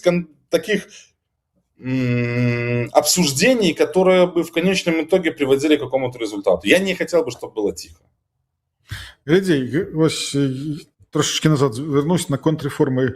Гэта ж добрая прапанова, калі б насамрэч, ну, напрыклад, раз у месяц было такое агульнае паседжанне недзе там, і туды запрашалі розныя СМІ вялікія, і каб было і онлайн-трансляцыі на розных платформах, і такі дзень там папрацаваць. Вось амаль там з раніцы да вечара сесть і папрацаваць, і каб людзі бачылі, хто што прапануе, хто. Тут складанасці ёсць у тым, што людзі знаходзяцца ў розных краінах, і складанасці ў тым, што з фінансаваннем там непонятно што. Ну, але ж добра, гэта няхай УКР абмяркоўваюць. Но это задача, которую нужно решать. Так, это задача, которую нужно решать. И, в принципе, условно, если были потрачены деньги на пиар там, среди российских блогеров, то, я думаю, должны находиться деньги для того, чтобы они были заложены, для того, чтобы людей можно было собрать. Не надо там какие-то огромные залы, не надо там какие-то фуршеты, но чтобы люди, которые работают в одной структуре, чтобы они находились в одном помещении, и там порой, когда ты сидишь человеку там глаза в глаза, то есть ты уже начинаешь вести себя немножко иначе, и можно найти какой-то консенсус. Пускай это будет не раз в месяц, но пускай это будет 3 раза, раз в 3 месяца, но на этот день собрать самые важные, самые нужные, самые острые вопросы, которые не решаются, и голосовать просто, ну вот открытым голосованием, там эти подняли за, эти подняли против, потому что это немножко тоже, когда я слышал эти истории про то, что там нету кворума, кто-то вообще не участвует в мероприятии, ну, в работе Координационного совета. Тут статут трэба мяняць, каб гэтага не было. Значит, давай далей. Складанае пытанне. Як ты лічыш, хто будзе спікерам КР4? Каго будуць ставіць на гэту пасаду? Я, честно говоря, так и не думал, но я думаю, что ничего не поменяется будет. Я думаю, Брухан. Добра, я уже не буду тебя пытаться. Я думаю, что будет Артем Бруха. Я не буду пытаць, як ты ставішся да яго працы там і так далей. Просто мне цікава, таму што ось я таксама лічу, што будзе ён, і што я даже ведаю аргументы, якія будуць. Ён не два, там трошки меньше. Давай тоже, один человек вообще в принципе он не может ничего решить. Человек является представителем команды, которая является представителем огромного такого коллектива. Поэтому один человек, будь он даже там лучшим, либо худшим, он вообще ничего не может сам поменять. Он просто выполняет определенные функции, которые, в принципе, он выполняет нормально. Но здесь должна быть работа более активная всех. Потому что ты же помнишь, как было в прошлом Координационном совете? Вроде сформировалась некая там коалиция, а все остальные, кто в эту коалицию там не вошел, либо там не хотел входить, они сказали, все, тогда неинтересно. Все, мы отваливаемся, мы занимаемся своими вопросами. И в конечном итоге, там были, конечно, терки, были там крики на определенном уровне до определенного времени, но в целом это было так себе. Добра. Ёсць яшчэ 2 віцэ-спікера. Вельмі таких удалых. Лизавета Прокопчык, добрый такі спікер, віцэ-спікер быў. Значит, и... Боже, я уже даже не памятаю, кто был. Кто был второй? Паша был гэты самый, господи. Маріевский. Так, Паша был Маріевский другим спикером. Як ты лічыш, кто зараз может быть? Я считаю, что должны быть обязательно представители, вице-спикерами должны быть представители блоков, которые заняли по итогу 2-е и 3-е место. А не опошли? Это, то есть... Не. В данном случае должно быть европейский выбор и должен быть рух воля. Магчыма, але ж тады маленькие списы скажут, вы у нас все отжали и все. Тут логика может быть такая, слушайте, так за вас меньше кто и голосовал, правильно. Ну, добра, гэта ўжо таксама абмяркоўваюць нехай там, але ж мне гэта вельмі будзе цікава. Вось гэта непасрэдна троіцца, хто будзе спікерам, хто будзе віце-спікерамі. Далей, якія ты камісіі лічыш самымі важнымі? 3 камісіі самымі важнымі, і хто іх павінен узначаліць, самае галоўнае? Ну, ты, конечно, да, действительно, вопрос серьезный. Вот, комиссия по безопасности, там, по региональной безопасности должна быть. И опять, вы видите, какой контекст, вы видите, какая проблема. Вы видите, что сегодня президент Украины Зеленский заявляет о том, что Беларусь там, с Брянского направления там, может быть повторное вторжение. Ну, вы видите, как нагнетается обстановка. В любом случае, эта комиссия должна быть, она должна продвигаться. В рамках этой комиссии должна продвигаться безопасность, потому что в любом случае, сколько бы людей за Координационный совет не проголосовало, все равно так называемое управление по защите конституционного строя будет максимально пытаться внедрить людей, своих людей в Координационный совет, попытаться достать оттуда любого рода информацию, поэтому обязательно. Белпол будет супрацоўнічаць этой комиссии? Безусловно, мы, в общем-то, и оказываем всю необходимую помощь, и никогда не отказываем в предоставлении информации, там, какой-то аналитики, какого-то экспертного мнения для этой комиссии. Если не ошибаюсь, есть еще комиссия по международным делам, это тоже очень важно, потому что международная повестка, Беларусь должна оставаться в международной повестке, давление должно оставаться на режим Лукашенко, и это в том числе задача этой комиссии. Должны решаться те вопросы, с которыми сталкиваются белорусы в странах Европейского Союза. И эта комиссия, обязательно должна быть. По поводу того, кто должен возглавлять, опять, тот, кто возглавляет, это только лишь один человек. Там есть целая группа людей, и она вырабатывает те или иные нарративы, она вырабатывает те или иные документы. Она, вся эта группа людей, подтягивает каких-то экспертов для решения тех или иных вопросов. Трошечки не згоден у тым плане, што насамрэч кіраўнік гэта такі энерджайзер, моторчык, які павінен весь працэс падштурхоўваць трошечки. Хаця, канешне, у групе можа быць просто даже дастаткова чалавек, які сам будзе падштурхоўваць, там іншы нейкі сябар камісіі і так далее. Если комиссия, если группа людей, в принципе, единомышленники, они находятся все на одной волне, то не обязательно тот, кто является лицом там или постоянно говорит, является там лидером, да, то есть это может быть и другой совсем человек. И вообще это должно все, понимаешь, все должно меняться. Вообще не должно быть привязки. Вот один человек, значит, одна какая-то там структура, либо одно направление вот, связывается с одним человеком. Но не заўсёды там адзінамышленнікі, гэта 100%, потому что я ведаю, што там было ў розных камісіях, але ж так, ёсць там моманты. Ну, зараз такое пытанне, такое цікавае. А хто павінен возглавіць секретарыят? А хто не павінен? Ну, кто не повинен, я думаю, ответ вообще лежит абсолютно на поверхности. Тут кто провалил работу за все эти годы. Ну, слушай, господин Кравцов, я думаю, полностью должен покинуть эту должность. И он, если не ошибаюсь, при этом он еще и прошел Координационный совет. Ну, вот так вот у нас голосуют люди. То есть, кто должен возглавить, слушай, я не знаю. На самом деле не знаю. Может быть, это какой-то и сторонний человек. Здесь главное, чтобы эта структура работала. Вова, глядзі, гэта пытанне больше б тым, што, першае, гэта будзе не чалец КР, можа, у цябе есть нейкія думкі там наконт інтэрв'ю, можа, які чалавек, якога ты ведаеш, і ты такі раз у галаве, вось гэты чалавек, ён бы гэта вельмі, калі ёсць, калі нема, то нема. Потому что я об гэтым думаў, і вось у меня ў голову ніхто не прыходзіць. Нет. Ну, слушай, надо подумать, на самом-то деле, но это должен быть человек, который должен хорошо понимать контекст, он должен хорошо работать с окружающей экосистемой, он должен не подчиняться условно никому, чтобы не было вот этих перекосов, как было в прошлый раз, что документ один поступает в секретариат, там его быстренько как-то перекручивают и отправляют уже другой вариант с фразой «А что вы нам можете сделать?». Но я думаю, что с секретариатом будет много веселья, там есть, ты прекрасно понимаешь, о каких нюансах я говорю, поэтому ну, это русские без боя не сдаются, да. Я понял. Добра. Ну і значыць апошняе пытанне будзем на гэтым скончваць, уже падзавіслі трошачкі ў эфіры, як заўсёды. Апошняе пытанне, як ты лічыш, вось ёсць КР, ёсць розныя напрамкі.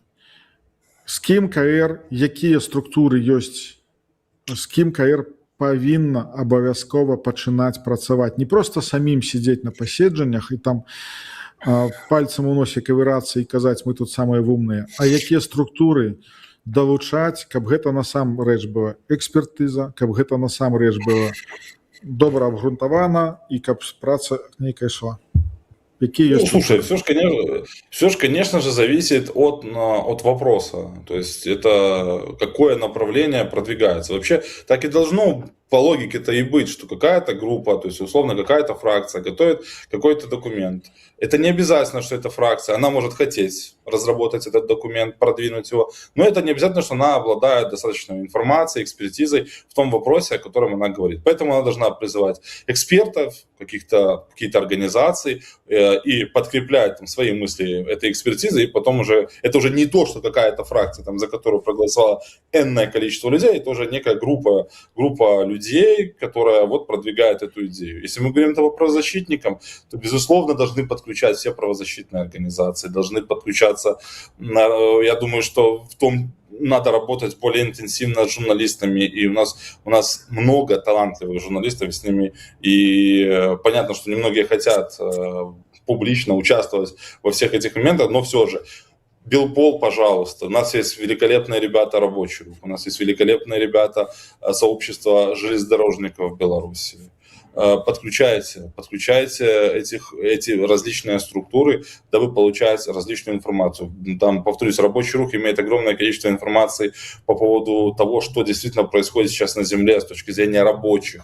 Железнодорожники обладают просто эксклюзивнейшей информацией о том, как передвигаются, что происходит внутри Беларуси в очень тонком, я бы сказал, направлении, которое в действительности мало кому понятно, но оно для профессионалов, оно о многом чем говорит. Ну, про Белпола много говорить не буду, если вам нужна информация там, по санкциям, там, как Беларусь участвует в войне, как это все развивается. То есть, пожалуйста, обращайтесь. У нас в том числе, как-никак, у нас сотрудники являются и юристами, и они много могут о чем рассказать, показать и объяснить. То есть у нас есть люди, но эти люди, я немножко зацепил прошлого гостя, так слегка, я просто услышал действительно вот эту идею, что человек занимается сам по себе, ему это там, взаимодействие с политикой, ему не очень много интересно. Ему да, но политикам должно быть очень интересно с ним работать, и они должны навязываться ему, они должны просить,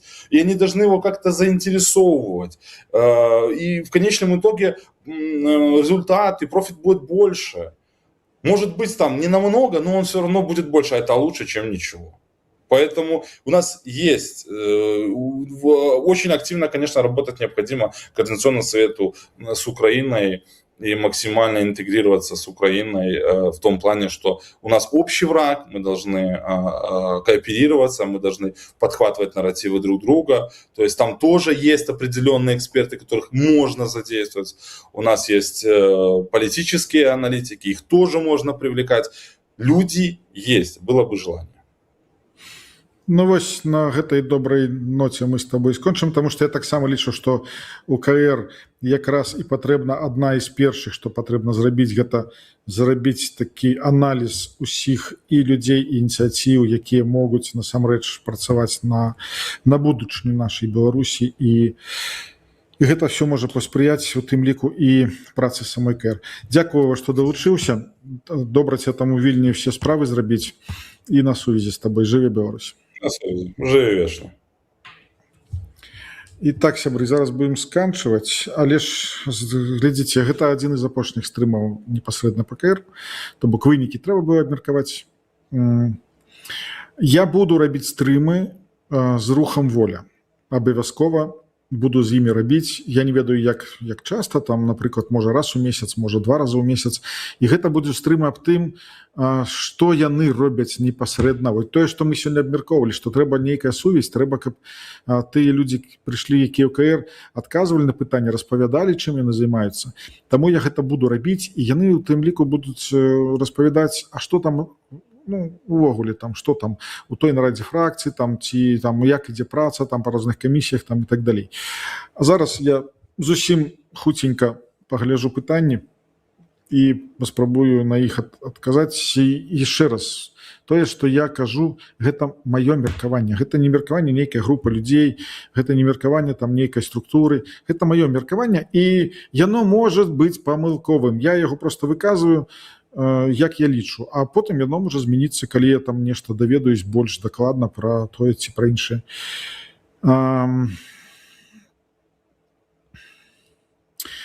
Так, кризис есть, и то, как белорусы проголосовали, показывает то, как завтра, когда лукашистов тянут войну, белорусы возьмут в руки оружие и пойдут освобождать Беларусь. Да, все возможно. То, что сегодня Владимир Жигар казал, что і як будуць ставіцца да нас, калі гэта пачнецца, як будуць ставіцца непасрэдна жыхары ці іншых краін да нас, таму што для іх вось гэты падзел на добрых і дрэнных беларусаў, ці, ну, я не ведаю, як гэта будзе адбывацца. Так. Я так разумею, што гэта была рэпетыцыя стварэння протапарламенту. А калі так, то склізка ўсё было. Ну, магчыма. То бок, ну, я лічу, што гэтыя выбары насамрэч паказалі, вельмі відавочна паказалі, што шмат дрэнных рэчаў адбываецца і што над гэтым трэба працаваць. І тыя палітыкі, якія зараз будуць выходзіць і казаць, да, гэта вінават Лукашенко, да, гэта вінаваты спецслужбы, да, гэта вінават хто заўгодна, акрамя нас, ну, для мяне яны не палітыкі, для мяне яны балаболы. Усё. Калі чалавек не бачыць сваіх памылак, ну, усё. Гэта папуліст. Так, колькі там офіс распыліў сваіх па спісам. Ну, гэта насамрэч не офіс, гэта у спісах ідзе аб'яднаны пераходны кабінет, але ж так, людзей там шмат ідзе, і я ведаю, што ўжо былі размовы аб тым, каб удзельнікі аб'яднанага пераходнага кабінета, чальцы, яны не удзельнічалі ў КР, вось яны працавалі па сваіх накірунках. Ну, як яно будзе, я не ведаю. Вось, але такія размовы шлі. Так. Так, смеется НРЛ, ООЛ, такі нік цікавы, не ведаю, як правильно прочитать, что Тихановская политика смеется. А хто яна? Ну, насамрэч, я зараз не кажу, што добры, дрэнны, там, я, ну, не агучваю вось гэтых, кожны ставіцца па-свойму да яе працы, просто зараз я кажу, што яна займаецца палітычнай працай, а той, хто прафесійна займаецца палітычнай працай, ён, круці не круці, але ён палітык. Вось, і, ну, а што тут, як бы, як ёсць... Так, пытанне да пана Ярослава. Ярослава ўжо няма. Сышоў, я гасцям пытанне свае падрыхтаваў і ўжо не чытаў, але ж магу адказаць сам, хаця я не пан Ярослав.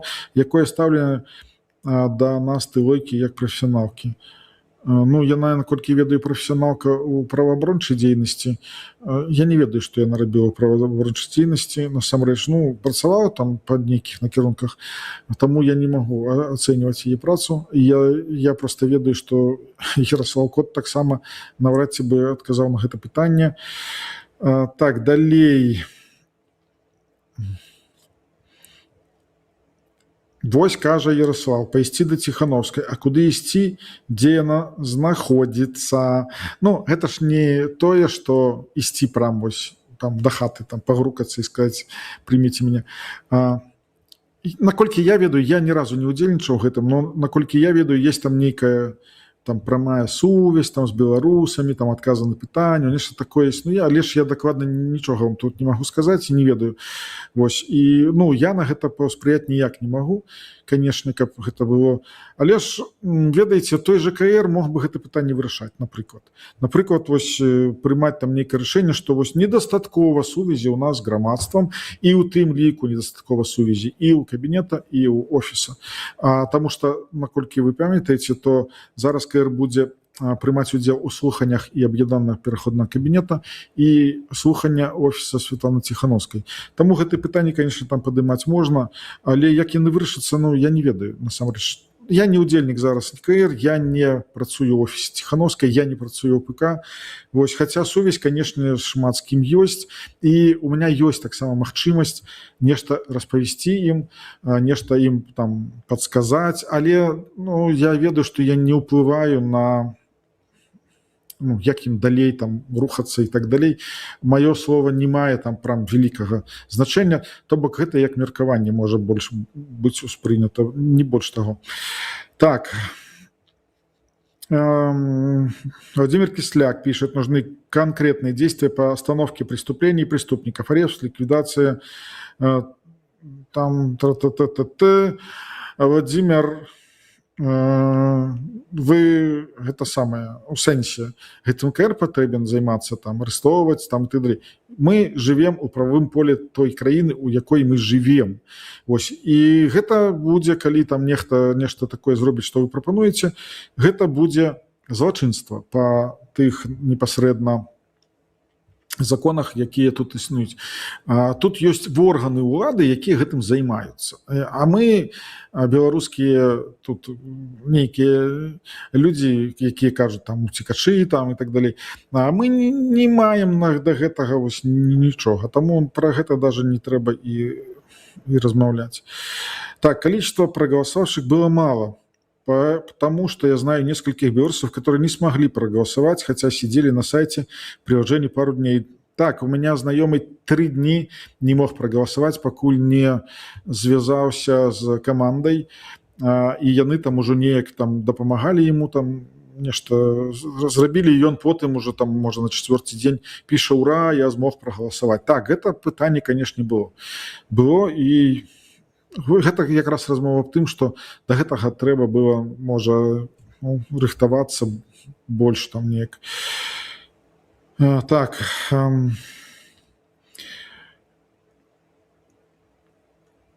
Што тут яшчэ ёсць цікавага, каб нам ужо так, усе тут добрый вечар, друг другу таксама.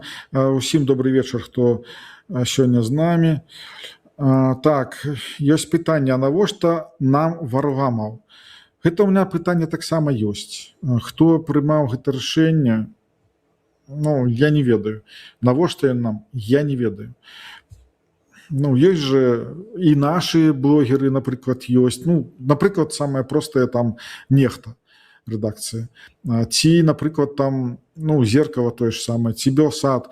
Ну, лепш, можа, якраз бы можа, туды нейкія грошы пералічылі, і, можа, ім бы сказалі, слухайце, да, фіг з імі, з гэтымі праглядамі, да, давайте мы, вось, тэму КР, напрыклад, тыя ж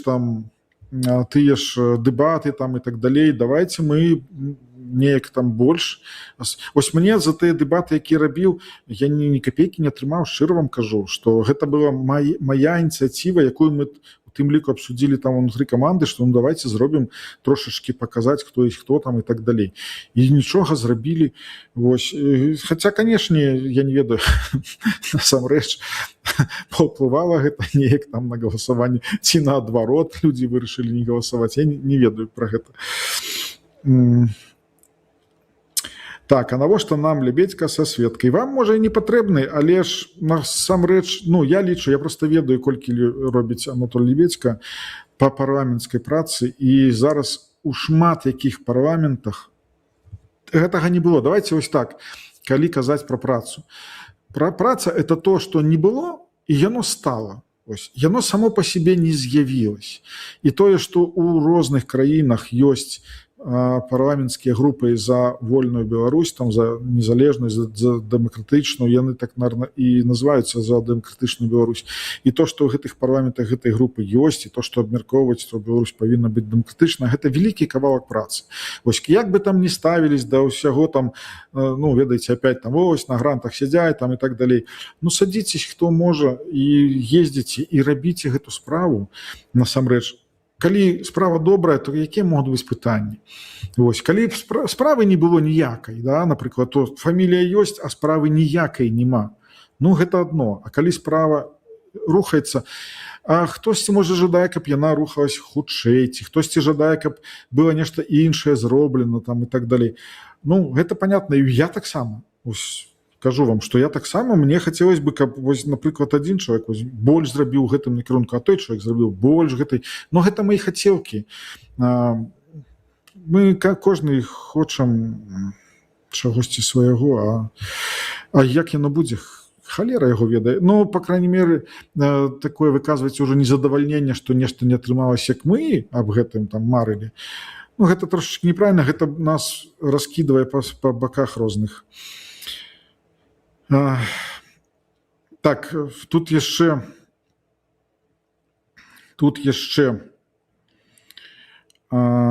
так, вот, я совершенно согласен, в других странах приема функций выполняют полиция и спецслужбы. Так, Латушка сказал правильно, как вы собираетесь делать какие-то спецслужбы там, где это буквально запрещено законом. Ну, насамрэч, гэта, я не ведаю, хто гэта сказаў, можа, і Латушка гэта сказаў наконт спецслужб. Но справа-то ідзе не ў спецслужбах. Вы ведаеце, вось гэтая фармуліроўка, яна адразу неправільная. Ёсць камісія, напрыклад, міжнародная. Но якая яна міжнародная, калі браць фармуліроўкі? Но яна займаецца працай з міжнароднымі партнерамі. Ёсць камісія па нацыянальнай і рэгіянальнай бяспекі, у тым ліку бяспекай КР, таксама яна можа займацца, но гэта не спецслужба. Гэта як у прадпрыемствах розных могуць быць, таксама ёсць, ну, і таксама гэта не спецслужба, гэта не тычыцца працы спецслужб. Напрыклад, у кожным банке есть свая служба там аховы, напрыклад. Гэта тычыцца якраз непасрэдна тых самых атак, тых самых ад спецслужб беларускіх там. Гэта тычыцца таксама супрацы са спецслужбамі, магчыма, там польскімі, каб быць на сувязі там ці яшчэ. Ну, карацей, гэта вялікае, шмат чаго можна абмяркоўваць, але ж гэта памылкова казаць, што гэта нейкая спецслужба, якая будзе кантраляваць КР. Гэта структура, якая будзе кантраляваць бяспеку КР, і гэта вялікая розніца. Вось гэта вялікая розніца. Таму гэта вось все, гэта, ну, такі накід больш, як я бачу. Вось. І нічога законам ніякай запрэта няма, напрыклад, той же паліграф правадзіць, ну, ніякага няма. Тут гэтых паліграфолагаў, ну, да халеры просто у Польшы той же. Амаль што у кожным, я не ведаю, больш-менш крупным прадпрыемстве ёсць паліграфолог, ці яны нанімаюць, там, ці ідуць кудысьці там і так далей. То бок, калі справа ідзе про, ну, тайну там нейкую камерцыйную там, ну, гэта ж все гэта так працуе, так? Таму гэта ні ў коім разе ні ў якім разе не як бы там кантраляваць кагосьці там, ці маць на кагосьці кампрамат. Тым больш, што пытанне толькі адно, насамрэч, на гэтым паліграфе. Адно. Гэта супраца з беларускім КДБ ці расійскім ФСБ. Там больш пытанняў ніякіх няма. І як вы лічыце, гэта нармальнае пытанне так задаваць ці не? Я лічу нармальнае, тым больш, што у нас прыкладаў, калі затрымлівалі беларусаў у Польшы там, і калі яны удзельнічалі, напрыклад, там ці ў церактах, ці там паджогах розных, і ў дэмсілах яны таксама былі, і тыя беларусы, у якіх ёсць інфармацыя нейкая такая крытычная, а мы ж павінны думаць аб тым, каб нашых людзей менш садзілі. І вось гэтыя беларусы, ну, калі яны супрацоўнічаюць з КДБ і ФСБ, ну, гэта ж дрэнна, скажыце мне. Ну, насамрэч так і ёсць. Але ж калі будуць ведаць, што даже такое, што калі будуць ведаць тыя ж спецслужбы беларускія там, КГБ і ФСБ, калі яны будуць ведаць, што уведзена паліграфічная праверка, яны і захадаў такіх могуць больш і не рабіць, таму што яны будуць ведаць, што ўсё, лавачка зачынена. А,